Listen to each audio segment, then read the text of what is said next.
Hello everyone, thank you for joining us today. My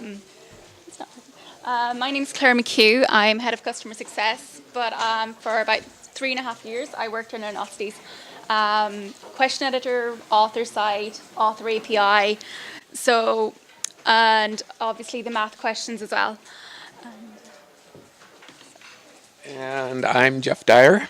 I've been working on MathCore from the beginning, which was starting around mid-2013.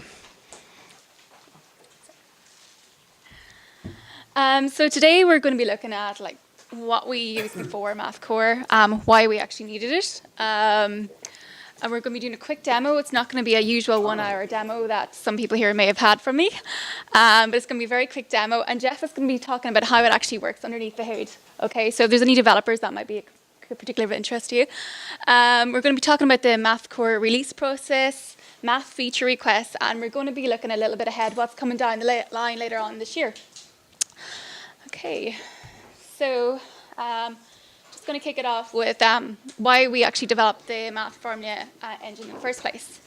So I joined Learnosity back in May 2013, and we had about 22 question types then. They were mainly MCQ, fill in the blanks, classification, great for ELA-based questions, but for math, you're very limited to make multiple choice and maybe fill in the blanks. So there was a number of problems. Some of our clients who were with us back then basically gave us a lot of feedback, and we really kind of took that on board, and that's where Jeff came in, and he'll explain a little bit about that later on. But some of the issues really were with multiple choice, limitations, really your students can guess questions, and you're really limited assessment of high-level thinking skills, fill in the blanks question types. Although they can look similar to our math question types, underneath the hood they're nothing alike. Really the only difference on the surface is the keyboard, but the problem with the fill in the blank is that we're scoring with text comparison. So those white spaces make a difference, and they can be that's why multiple permutations have to be entered in, alternate examples, and obviously the keyboard wasn't available either. So this is going back 2013, the math fill in the blanks question type. As I said, it could look similar to a MathCore question type, but this is a simple student response with 3 times 4 is equal to 12. So I kind of worked it out, and I kind of worked out that for an example like this, there could have been up to 64 possible permutations. So that's a lot of pain for authors if we're doing a simple question like that there. I've given an example on the right-hand side of the types of answers there might have been. And I've kept the text fairly simple, because normally we render with we're using LaTeX or MathML, and we render with MathJax, and we have a nicely formatted math questions. And here we're just using plain text here for math, and it just really wasn't working. So we got a lot of feedback from our clients, and then we hired Jeff. So he's going to tell that story. Yeah.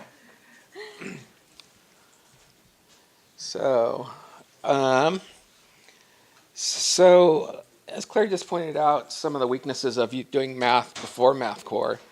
Other organizations have tried to solve the problem using simple plain text solutions as well, and failed miserably. In the words of our fearless leader, Gavin Cooney, he said, "Math done badly is awful. It's infuriating to students." Well, this is obvious, right? But this was really an imperative for us to get it right. So in about early 2013, Gavin, Mark, and Rachel Murray wrote a roadmap and shopped it around with customers to see what they thought.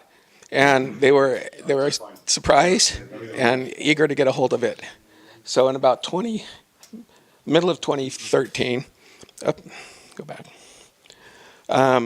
Mark Lynch and Gavin reached out to me to see if I could help. I had done some work for Khan Academy on their exercise framework, and so I was willing.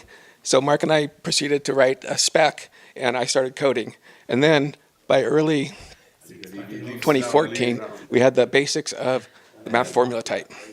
And since then, it's come a long ways. And You might recognize this editor now, which Claire is going to show you a demo of. Like I said, it's going to be a very quick demo today. So most of you would have seen our API, would be familiar with our math question types. So what we're actually looking at here is the author API. It's on our demo site, and anyone can play with it. But what we have here is a question, and this is the question type we're going to look at today. Factorize the following expression, x squared plus 5x plus 6. So if anyone can give me the factors of this, we'll win this beautiful prize. Oh, the first lady with the hand over here. X plus 2, x plus 3. Correct.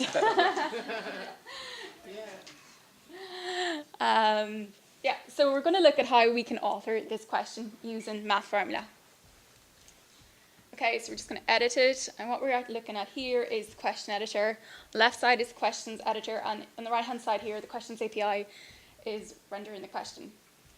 So simply here for authors, we just enter the stimulus. So it's already actually been done. We don't need to template out this area for this question, but we're going to focus on the validation today, and this is where MathCore comes in.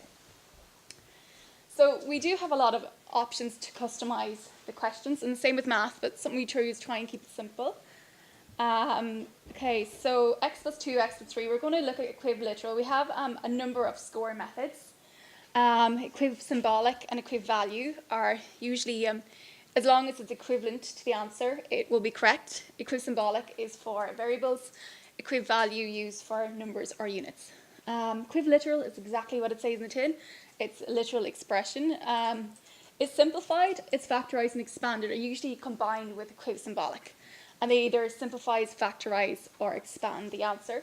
And I'll show you how to do that as well. As unit is usually combined with equivalue, and you can specify the units that's in. I'm not going to go into a demo of all these today. It'll be a lot of time. But I'm going to just focus today on equivaliteral and equisymbolic with a factorized answer, okay? So equivaliteral, as Maria had said there, it's x plus 2 times x plus 3.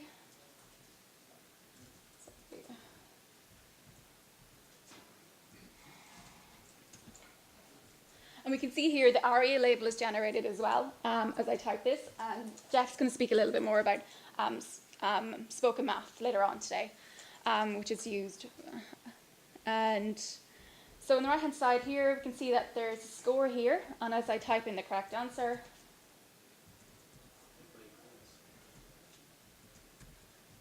and unlike our early example,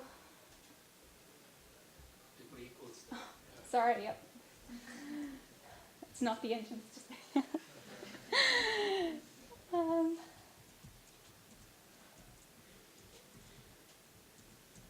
There we go.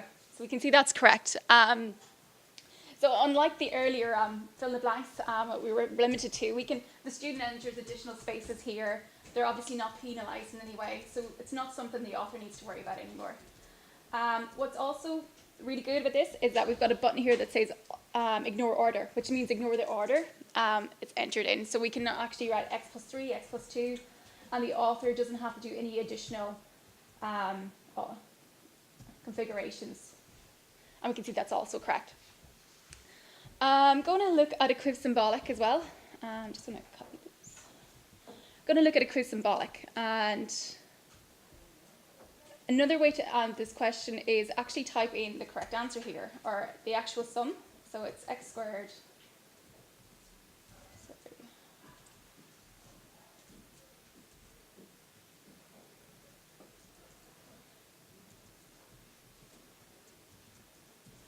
So I've actually typed in the original sum here, and what we don't want is this to be correct. But if I copy it in here, it actually is still correct. So in order to make sure this is factorized now, there's another way I can do it, is just add an alternative method and say we want this factorized. And if I add that same answer in again, it's actually incorrect.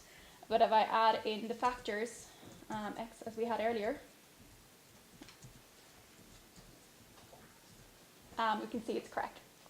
So there's two different ways I can author the same question without very much authoring functionality there. So it's very quick to do. So Jeff is going to explain what's going on underneath the hood here, okay? Thanks, Claire. So, the magic. Any sufficiently advanced technology is indistinguishable from magic.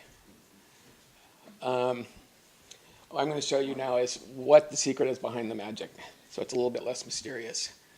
So, a couple things for background to know about math is a language. Math is also a formalism, which means that you can the transformation of the language has to obey the rules of math. So this is the secret to behind MathCore. What we do to analyze two expressions to see if they're equivalent is first we parse the strings to build a tree, then we transform the tree into a normal form, and then we compare to see if they're equal. So let me illustrate this with our friend the polynomial x squared plus 5x plus 6. So on the top, first we parse the string into tokens, then we build the tree. Now we're going to do the same for the bottom, parse in the tokens, build a different tree. Obviously these are not the same trees, so we have more work to do before we can compare them. The transformations that we do include expansion, simplification, and scaling for precision, so that numbers that are equal will compare it equal. The top tree is actually, you might recognize it's already been expanded and simplified, but we still have to scale the numbers. The bottom tree is a little bit more complicated. We have some expansion to do. So here you can see this is similar to what you do with a paper and pencil if you're expanding a polynomial. Now we're going to simplify. And you kind of see where we're headed here. And we're going to scale. And lo and behold, they are indeed equivalent. So that's what happens with symbolic, those transformations. That's a simplification. There's actually quite a few other transformations that we can do to get to the normal form. With equivaliteral, we're comparing the literal form, so we don't want to do a lot of transformation. We want to basically see if the two original expressions are the same. There is a little bit of cleaning up after we parse, but it's pretty much just parsing. With equivalent value, we're comparing numeric values. And so we're doing some transformation, but we're also computing the math value at the end, which is why you don't want to use variables, because there's no math value that can be computed. But basically, they all follow the same process of parse, transform, and compare. So that is how the magic works. Let me explain now what we do to develop this. So we have a release process. Facebook has an engineering mantra, move quickly and break things. Well, that doesn't work for us. Our mantra is move slowly and don't break things. Let me explain why. So we get a ticket from one of you probably through the Sydney office or the New York office or Dublin. That gets filed, and if it's a MathCore related issue, I'll see it in California. That takes a day roughly, let's say. And most bugs are shallow. Most bugs can be fixed in a day or so. So here we have 2 days in, we have fixed your problem. Then we run a bunch of tests. We run tests as we develop, but then before we release, we run a bunch more tests, and I'll explain that. So we're 3 days into it, and we're pretty solid at this point. But then those get merged into a MathCore release with other changes, which takes a couple days. Write release notes, document, whatnot. And then we've done our release. But this is an internal release. This isn't what gets released to production. So the product teams will pick it up. The question editor team will pick it up. And then they'll do their testing and their release, which is merged into many, many more features. You've seen the release notes for the product release, and they're significant. So a lot more testing, a lot more sort of method behind the madness to get that release out. So all told, we've taken 4 weeks, roughly, for a normal release. And this is why. Because we have multiple features going into each release, many API changes in each release, and up to 250K math questions delivered daily. We've seen other numbers thrown around today about sort of all the questions, but 250K math questions delivered daily. That's mind-boggling to me. And it's really that last set of, I'll show you how we do the testing. So the tests are broken up into three categories. There's unit tests, which developers write. And there's use cases, which we actually employ classroom teachers to write based on Common Core standards, based on Engaged New York curriculum, which they follow and try to translate into symbolic math. And then the second set is interesting to me because it really anticipates the needs of our authors so that you're not finding bugs, we're finding them first. And then they get rolled into our test suite. Then finally, we take all the known content items, and I say known because Learnosity doesn't have all of the content items, but the ones they do, we create a test suite out of that. And there is 75,000 of those that we run against MathCore before we do that weekly release. So we're solid by the time it gets into the questions API. This last one is really what allows me to sleep well at night, because if we didn't do this, we'd have no idea what was going to happen in the field if we didn't run these tests. And that includes both sort of introducing unexpected errors and performance regressions. So all told, 90,000 tests pass with each release. So now Claire is going to talk about how we do feature requests. Thanks, Jeff. So make things as simple as possible, but not simpler. We try to kind of use this phrase as well. So we get lots of feature requests every week for math, and over the last number of years, we've really tried to keep the UI simple.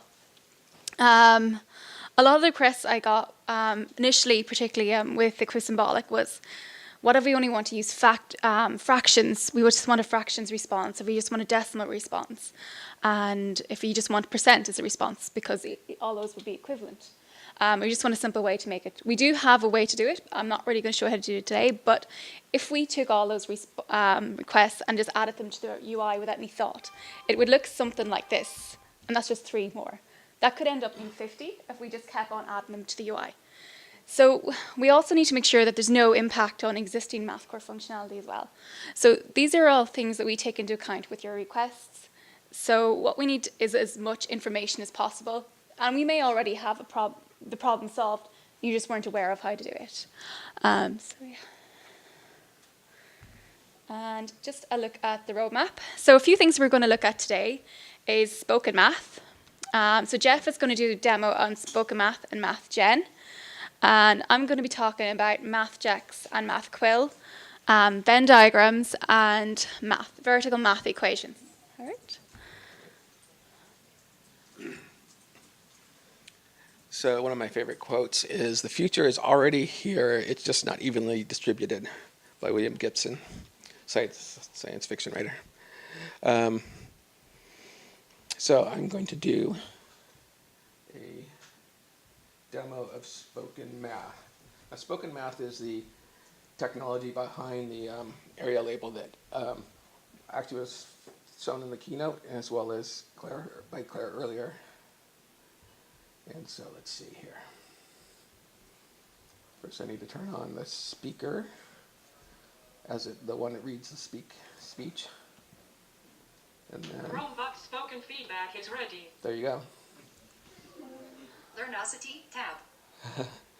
So here we have our friend, x squared plus 5x plus 6. X squared plus 5x plus 6.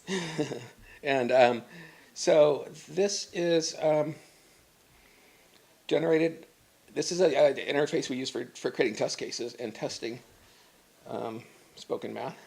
Next. So here is the other form. Open paren x plus 2 close paren times open paren x plus 3 close paren. And then one more. Next. X is equal to the fraction with numerator negative b plus or minus square root of b squared minus 4ac and root and denominator 2a. If you followed that, you've got better short-term memory than me. But which is one of the problems that we need to solve we need to be able to allow you to navigate around the math and be able to explore it. Because if you're visually impaired, you won't be able to retain that much information. You're going to need to click in parts of it. And MathCore gets us partway there. Text area. Um, B. but it doesn't give you full expressions, sub-expressions. 4. This mode actually is useful for editing. If you're sight impaired and you're editing something, you want to be able to know which characters are around, so you can extend or edit the equation. But what we really need is to be able to do full sub-expressions using the rules that we have for generating math. So let me show you. The rules we use are called ClearSpeak. It's actually very detailed specification on how to translate math into English. X equal backslash FRAC left brace B backslash So I'm going to B turn this backslash SQRT lovely lady extensions off. tab. Enabled. To show you how those rules work. So so you see that's 1/2. I'm going to do this in fractional form.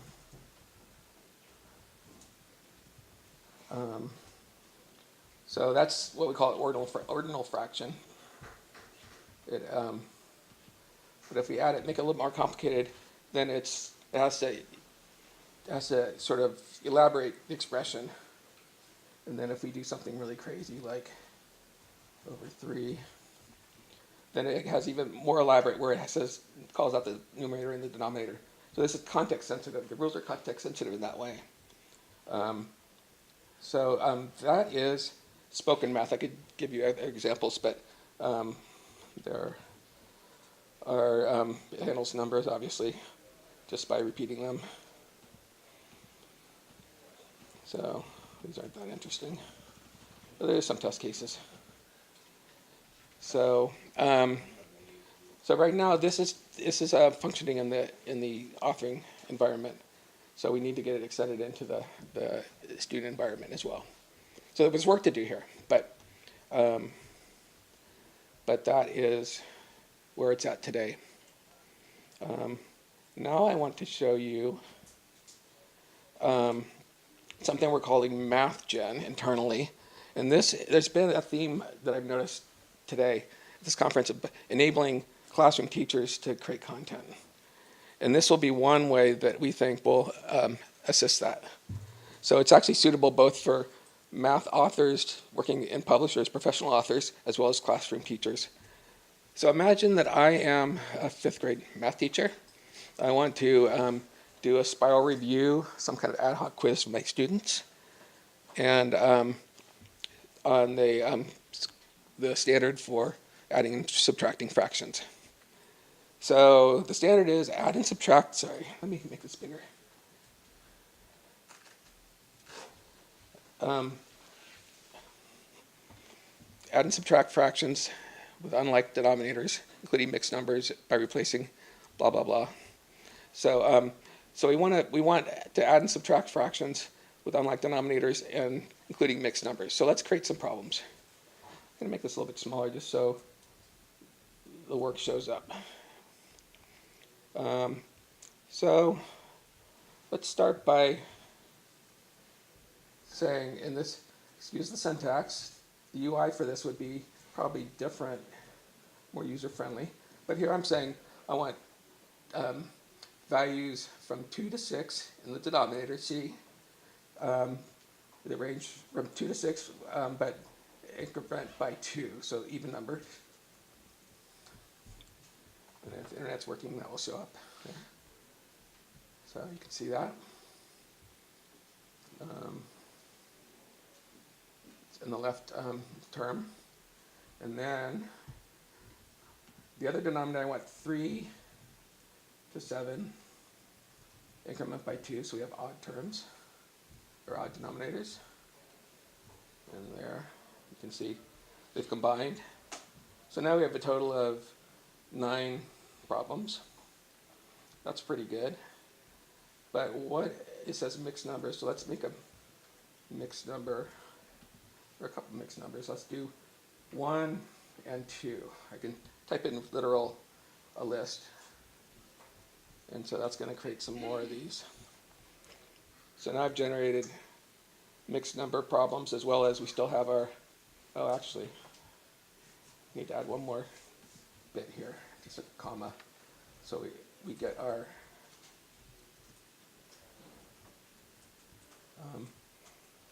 simple fractions as well. So we have simple fractions and mixed numbers. But then, oops, come back here. Then we want addition and subtraction. So let's change that as well. So we have addition problems, and it's probably chugging along. The subtraction will show up here in a minute.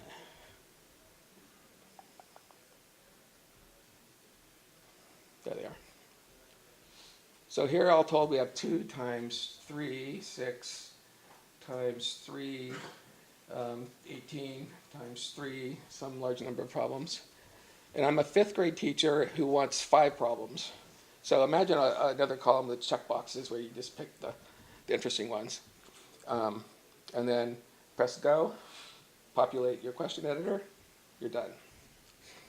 So it's really up to both the question editor UI and the publishers who are embedding it to decide how these values get entered. But the key thing is that we'll have the generators to produce the math.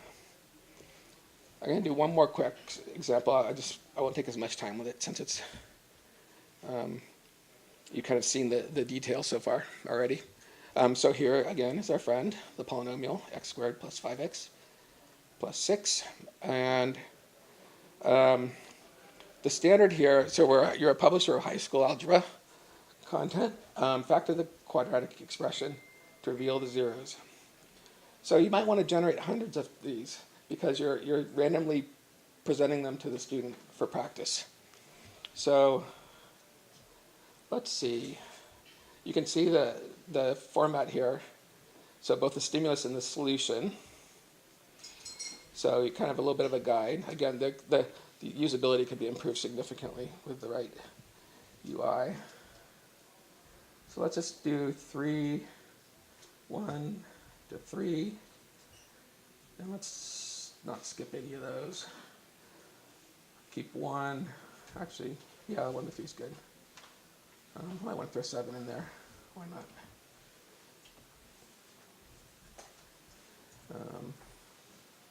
Our numbers make nice, simple factoring problems for the first coefficient. And then, so here we'll do 2 to 7, skipping 2 to 7, 2 to 6. Skipping 2 by 2, and then 3 to 7.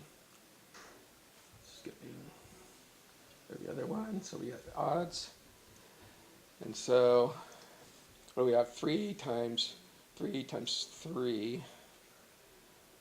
So that's only 9 problems. That's not very, unless I've got something wrong here. Anyway, so, but maybe you can extend this. Make that, this one's 17. 3 times 3 dot dot 17 by 2.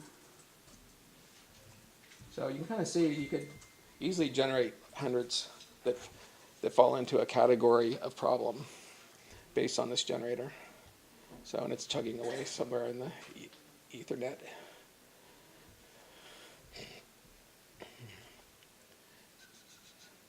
So anyway, that is the math generator. So good for teachers and good for publishers. All right. So Claire is going to do another show a few more things. We don't really have dates of when we'll see this, but we'll see it coming into the product eventually over the next year. One thing I'd like to talk about is MathJax and MathQuill. So any non-developers here, they're basically JavaScript libraries that we use to render math. So most of our clients here are using MathJax. Might be aware of that. But we actually hope to transition to MathQuill in the future. As I say, I don't have any dates or when you might see this, but it's going to be an under-the-hood transition and should have little to no impact to your authoring teams. And if you were in the last talk with Owen and Mark, Owen explained some of the benefits of using MathCore, and a lot of it's down to performance, because you're only downloading one JavaScript library, not two, simpler accessibility, and more consistency as well. Because, again, it's just not two JavaScript libraries, it's one. What else we're looking at is Venn diagrams. So this is a Venn diagram our design team drew. I'm only joking. They'd kill me. So has anyone actually wanted to see a Venn diagram in the product? I've had so many requests for it over the last few years. Yeah, lots of people here today. So yeah, this is something we really want to do. And this is as far as we are in the spec. So this is something hopefully we'll see at some stage today. But this is where we're at right now, 2 circles that overlap. So if anyone has any requests for authors and what they want to do or how they'd like to see the students experience, I'd love to hear them. And so would any of the rest of the team. So if that's something you would like to see or have ideas of what you want, please get in touch if you have my email address or you can contact one of the other team. But we'd love to hear what you want so we can actually start to build out our spec. Again, I can't promise a date. But yeah, it should be coming down the line at some stage. So this is something I've got a lot of requests for too. Vertical math. Is this relating to anyone to relate to this? Yeah. Long division, long multiplication. Yeah. So I've had lots of requests for this, and this is something we really, really want to do. But there's a lot to take into consideration how this will be looking for authors and how it will look for students. So again, if you have opinions on how you think the experience should be like, we will definitely take it into account. So if you do have ideas, please get in touch. Or you can find me at the end of this talk, or we can have a look at it, okay? Okay, what else is coming down the line? So earlier on today, if you were in a partner session, Ben introduced our new partners, and we've got new ones, GeoGebra and Desmos. So as well as Learnosity math questions, if you have a Desmos or GeoGebra license, that also extends your math capabilities inside Learnosity too. Okay, so what does that mean? If you were at this talks, it means you have access to a GeoGebra or Desmos graphing calculator, or you have the ability to use GeoGebra or Desmos custom question types. So if anyone is familiar with the custom question type, it allows you, if your own developer team are using it, you can create questions for whatever you want that we don't have out of the box. But GeoGebra and Desmos can use what they already have to create custom question types too. And Eli demoed a few of those today. And here's an example of, if you weren't in the talk, what a Desmos custom question type would look like. I've added the email addresses for the Desmos team there, so if anyone wants to take them down and wants to get in contact or to find out more, you can get in contact with them. I'll just leave that up for a minute. But this is probably what we'd call a math graphing question. So that's using the MathCore engine to score the graph. There. Okay. And again, GeoGebra are here today as well. And Stephen and Marcus are here, so their email address is there if you want to get in touch or want to learn how you can add the GeoGebra graphing calculator inside Learnosity. So in case anyone's not clear, that's a Learnosity assessment. And on the right-hand side, the graphing calculator is there, and it pops up when you click on the button. Okay. So just to sum up today, we've come a long way over the last few years. We've tackled the math problem that we had back in 2013.